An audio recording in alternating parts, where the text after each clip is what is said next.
Hi, my name is Michael Harlow, and I'm the race director for the East Coast Triathlon Festival. This briefing will go over the youth and adult age group races. We are very excited that you'll be joining us in Richmond on May 1st and look forward to providing you an amazing race experience.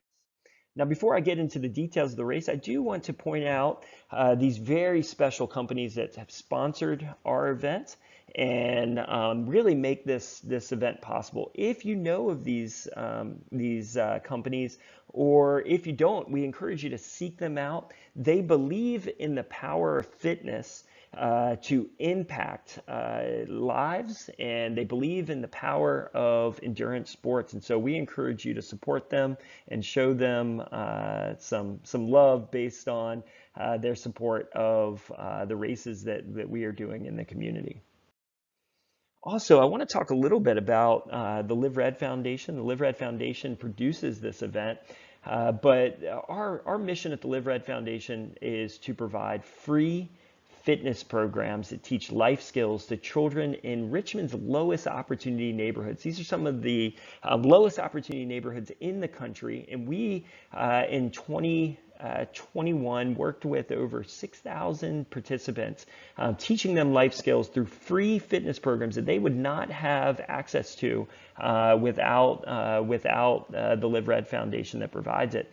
Now, we fund these free programs. We raise the money for these free programs through our race series. So events like the East Coast Triathlon Festival. We put on about 15 different events during the course of a year, and all of the funds raised from these events go to providing these free fitness programs. So by participating in this event today, on this event at the East Coast Triathlon Festival, you are helping us to impact the lives of thousands of kids. So thank you for being part of it. All right, let's talk a little bit about parking before we get into the race specifics. Parking is going to look a little bit different than past years if you've been at past events.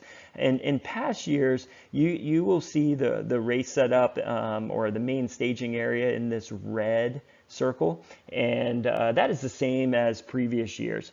But we have always had one lane open for traffic along this pink Highwoods Parkway. Now, this year, this pink section, or this pink road, will be completely closed. So you will not be able to come in here and park along Highwoods Parkway. Instead, we're going to ask for you to park in one of these green areas, which are just outside the course. So instead of parking on the inside of the course, we're asking you to park on the outside of the course in one of these green areas. These are very close to the main venue. It won't take you very much of a ride or walk, but they are on the outside of the course, so they don't obstruct with any of the race flow.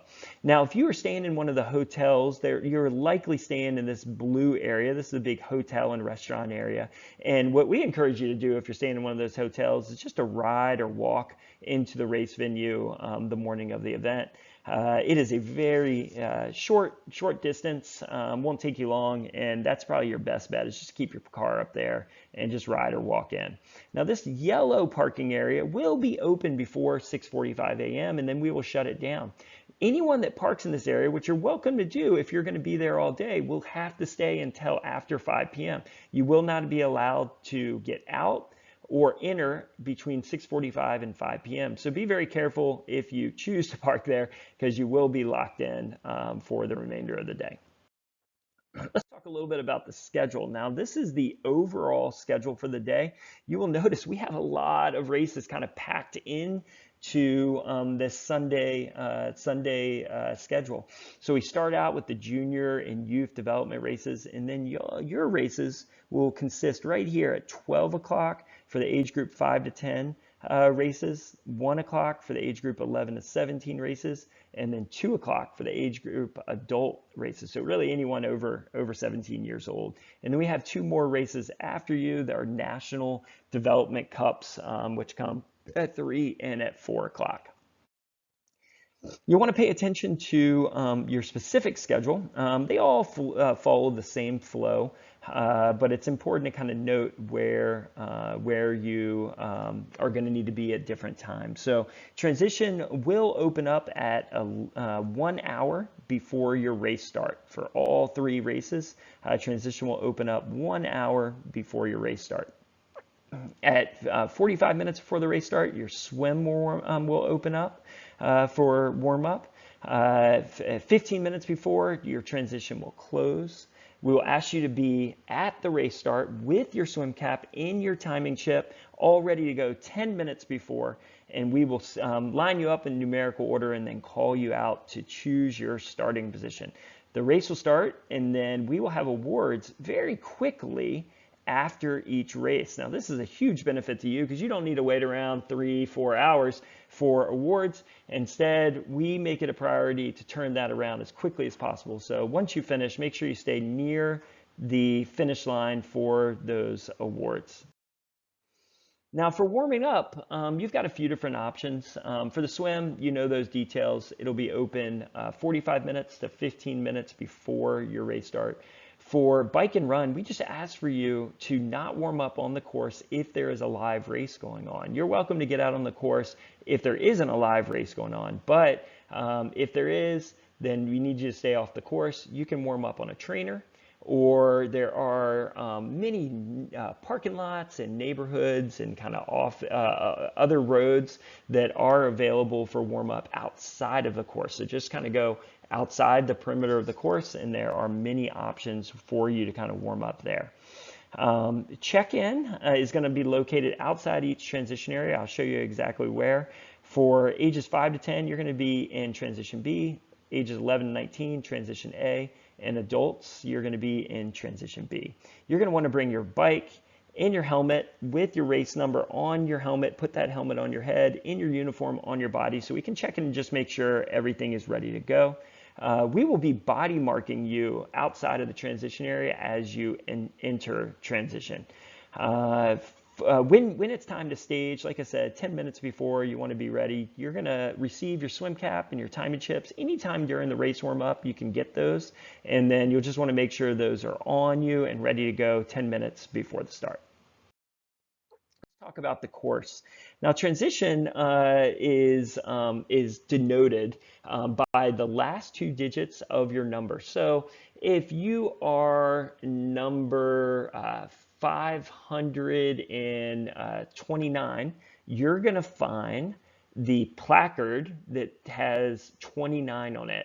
That is because we have multiple different races throughout the day, and 29, 129, 229, 329, all those athletes are going to use the same area for their specific race. So if you are 529, you're going to find the spot that has the last 2 digits 29, and you are going to rack there. In transition 1, we encourage you to rack by the seat, but you can also rack by the handlebars. You can face that bike towards the field of play, so towards the inside of transition. If you can't rack it, namely we're talking to those 5 to 10-year-olds out there, we will find a place for you to kind of put this beside a rack, and that is perfectly fine. We will work with you. We specialize in youth races, so don't worry, we will be able to help you out with that. Your gear should all be on the bike or behind the front wheel of the bike. And then once racked, we don't want you to remove the bike until the race start, until you actually get there and you're in the race. So make sure you do your warm up before you come and actually rack your bike. Now, another big question we get with those younger kids is, can a parent come in? And we do allow parents to come in before the race and help you get set up. But once the race starts, no parents are allowed into the transition area. Now, transition B or transition 2, when you come back from the bike, you can rack the bike by the seat or both handlebars / both bike brake levers. And we encourage you to position that away from the field of play, so facing away from the center of transition. And then you might have used race bibs with like maybe a hook to like a race belt in the past. We do not use these for this race. So very simple. You don't have to grab anything as you run out of transition 2, other than your running shoes and a smile. This is what transition looks like. So the swim is down here. you're going to be running up to transition. It's a little under little under 500 feet to get from here up to the entrance to transition. You'll go through transition and out on to the bike. When you come back from the bike, you'll be coming right through here into transition and then heading out onto the run. Got several more slides to kind of explain this a little bit easier. Here's another look from a GPS. So you'll see there's two different transition areas, transition A and transition B. You will see the entrance to get into transition is right over here on the side and right over here on the side. So you'll want to be aware that's how you're going to find transition. So if you are entering into this transition, you're going to need to kind of go around and enter in here, or you can go around here and enter into here. Now you'll see this transition is closed. There are athletes setting up. You'll see this green barricade blocking any athletes that are racing at the time from going in there. And one transition will be used for setting up for the next race, so athletes can be entering, setting up, and getting ready. While this transition area is live, so when you come through here, you won't be able to get in here. You'll only be able to get into yours, and then you'll be able to head out onto that bike, and then when you come back from the bike, you'll be coming in here and going into only your transition area. Again, another look at this. So transition A is live, so you'll see transition B is blocked off. It's got a barricade, so you can't go through there. Athletes can be setting up for the next race there.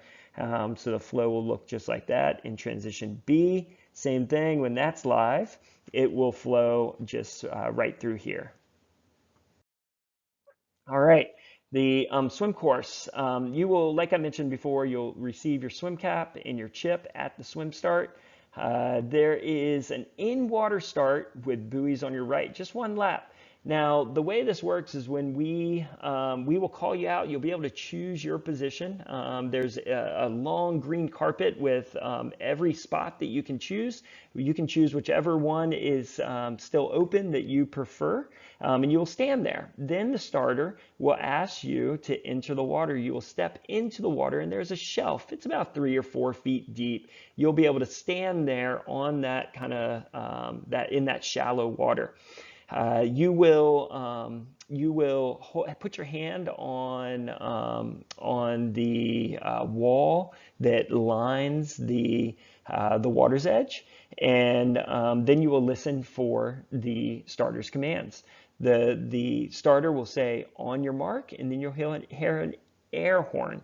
When you hear that air horn, that means you can dive into the water and head out on your start. Now, when you dive, that shelf that you're standing on gets deep really quick. It gets down to about 5-6 feet deep. So you'll be diving into deeper water. If you are doing the duathlon, you will line up right next to the swim start. You will be called out just like the swimmers, and you will line up, and then you will be doing one lap around the lake. I'll show you what that looks like in just a second. Here is that duathlon start right here, and that is going to run around the lake, cross this bridge, and head back this way, all the way over to here, and then up to transition. So the duathlon will end at the first leg of the duathlon. The first run will end at the same place the swim ends. There will be a timing mat right here, which will capture your time, and then you'll run up the transition. For our swimmers, we have 3 different courses that we are going to be going over here. For our 5 to 10-year-olds or 10 and under, they'll be going a 100-meter course. They'll just be going out to this first buoy and then over to the swim ramp exit. For our 11 to 17-year-olds, you're going to be going around the second buoy, and you're going to be making a right-hand turn and then a left-hand turn around this buoy to bring you into the swim ramp. This buoy is mainly for sighting. You will need to go around it, but it'll be pretty darn close to the shore, so it wouldn't make any sense to go to the left of it. You're going to make that left-hand turn around it. And then for the adults, you're going to be going around the third buoy, which is placed right behind this first fountain here. And you're going to be going around that, and then a left-hand turn around this one, and in to the swim ramp. The bike course for our 5 to 10-year-olds is one loop, it's 3 miles, and for ages 11 to adult, it is 2 loops, which is 6 miles. You're going to be following a clockwise direction. There's one 180-degree turn on the course. I'm going to show you in just a second, but you will not actually travel back in through transition on each one. You'll stay out on the course until you're done, and then move, then make that right-hand turn going into transition.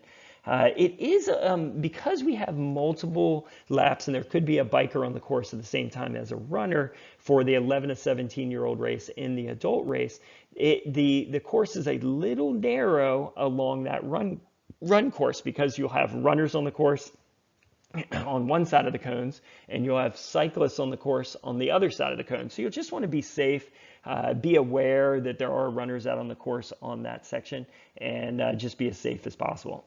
We also want to make you aware of construction and road work that's happening at this time. Right now, Innsbruck is a thriving new area. They're doing a lot of construction, and they're expanding the road in one area. I'm being told that everything will be fine by race day, though the pavement of the road might not be 100% completed. It might have kind of a first or second layer on there, but not have the silky smooth kind of final layer on there. Still be perfectly fine to ride over, but we just want you aware of it, because the road surface might change a little bit in that area.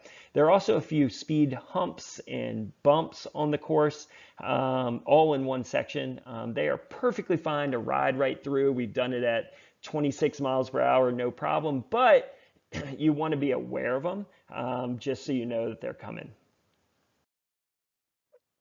All right, looking at this bike course, here we are in transition. You're gonna come out, make a right-hand turn. This section right here, all the way over to here, is where there might be a runner or runners on the course, and the road will be separated for a runner's section and a cyclist section. So you just want to be aware of it. This is a fairly flat section, 400 meters into the course. You'll make a right-hand turn right here, slightly downhill to another hard right-hand turn. Because this is downhill, this is a faster, kind of sharper turn. We'll want you really aware of that, and make sure you're kind of using your brakes coming into it. We do have hay bales along here and on most corners on the course for safety, but you will want to be aware of that sharper, kind of faster turn. This is a slightly uphill section, all the way up to here. It's slightly uphill, and frequently you will see wind on the course along that section, but nothing too bad. Right-hand turn right here, slight uphill, then slight downhill to the right-hand turn onto Dominion Boulevard. This is a nice flowy section of the course, but we do want to make you aware that here is where a lot of that construction is taking place, and you're going to want to be aware that the surface of the road might change slightly. You're going to come down here, make a left-hand turn and then a right-hand turn down to a U-turn at the bottom of Waterfront Place, and then slight uphill to a right-hand turn on Highwoods Boulevard. This is where you'll see 1, 2, 3 speed bumps as you kind of finish your loop. Now, if you have 2 loops and you've just done 1, you're going to want to continue straight here. When you are done with all of your loops, so that's 1 for the 5 to 10-year-olds, and 2 for 11 and older, including the adults. Once you complete your second one, you're going to make a right-hand turn and come back into transition from there. All right, again, transition looks just like this. So this is that turn to go back into transition after your last lap, or your first lap for the 5 to 10-year-olds. Okay, so for the run course is going to consist of 1 lap following a clockwise pattern. For ages 10 and under, this is just a half-mile short loop. And then for 11 to 17-year-olds as well as adults, this is a 1.55-mile longer loop. Now, I had a little mistake there. It's not ages 11 to 19, it's ages 11 to 17. Anything over 17 is considered adult. The course is going to follow part of the bike course. We just talked about this. You just want to be aware of it and stay on your side of the cone. So again, the run cones will separate the run course from the bike course. There is an aid station with water on the course, and athletes, as you come into approach the finish or the final left-hand turn, there will be a cone that you will need to go around before you go into that finish chute. Pacing is not allowed by coaches, teammates, or friends, and you also can't wear like music in your ears. That is not allowed on triathlon courses.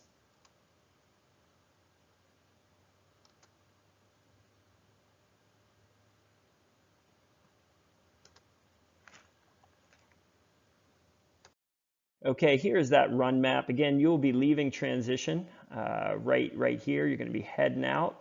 The 5 to 10-year-olds are just going to go to right here, and they're going to turn around and come back down and make that left-hand turn around that cone that I mentioned and going into the finish chute. Whereas the 11 to 19 or 11 to 17-year-olds as well as the adults are going to be coming out here, right-hand turn, another right-hand turn all the way over to here, and then U-turning and then heading back the same way you came, and then making that left-hand turn. That aid station will be right here, where you'll be able to get water out on the course. Okay, after your race, you're going to be handed food, drink, your finisher's medal, all near the finish line. We are going to ask you to remove your bikes quickly from transition so that we can get ready for the next race that follows you. But also do that quickly and then get back over to near the finish line, because we are going to have awards shortly after each race. Like I mentioned, we are expecting those to be at 12:45 for the 5 to 10-year-olds, 11:40 or 1:45 for the 11 to 17-year-olds, and then for adults around 3 p.m. Awards will be given to the top 3 in each age group for the youth, and then the top triathlete or top finisher in the adult category. And that's really dependent. The reason we kind of come up with that is based on the total number of participants in the race for how we decide that. Then we will also give awards to the top 3 overall duathletes in each category. So 10 and under, 11 to 17, and then adults. Okay, real quickly, I just want to go over some rules and penalties. Now, I'm not the official, so these are recommendations that I am giving you, but any questions should be run by the officials at the race site. But a few things I just want you aware of, and please take a moment to click on this link and just learn all about the different rules for adult triathlon as well as youth triathlon. But a few things you want to be aware of is that are kind of common penalties are you don't want to start before that you hear the horn blasts on the swim. You can get a penalty for a false start. You can get a penalty for blocking or drafting. I encourage you to kind of look this up and understand what that looks like. But in general, you want to stay to the far right-hand side of the road. And if you need to pass someone, you're going to pass them on the left. You're going to pass them on the left. You have approximately 15 seconds to make that pass and get around them. If someone does pass you and comes around you, then you need to drop out of that draft zone, which is essentially 3 bike lengths, before you enter the draft zone and make another pass around them. So it's your responsibility if someone passes you to drop out of their draft zone. You could potentially get a penalty for blocking as well. Blocking just means riding on the far left-hand side of the road so that someone can't go around you on the left. You would also get a penalty for abusive language, missing the mount or dismount line. What we mean by that is the mount line and the dismount line separates the bike course from the transition area. You cannot ride your bike in the transition area, so you need to cross the mount line at the beginning of the bike before getting on the bike, and you need to get off your bike before the dismount line, which starts the transition area. All of your bikes should have bar end plugs at the end of the handlebars. This is really important to make sure that you have. If you don't have them, we will have some at the Endorphin Fitness Bike Shop tent to be able to help you on race morning. Your helmet needs to be a certified helmet. It should have a CPSC sticker inside of it. And it should be on and the chin strap buckled when on the bike at all times. You want to make sure that you only discard your gear inside your specific transition area and not out on the course or in another area along transition. And then quickly on aero helmets, disc wheels, and aero bars. These are allowed in the adult race, but they are not allowed in any way in the youth race. This is a USAT youth triathlon rule. So please do not come with aero helmets, disc wheels, or aero bars if you are competing in the 17 years or younger category, including the 10 and younger category as well. So with that, you are all prepared for race day. We wish you the very best of luck, and we are so excited to see you in Richmond the weekend of April 30th and May 1st.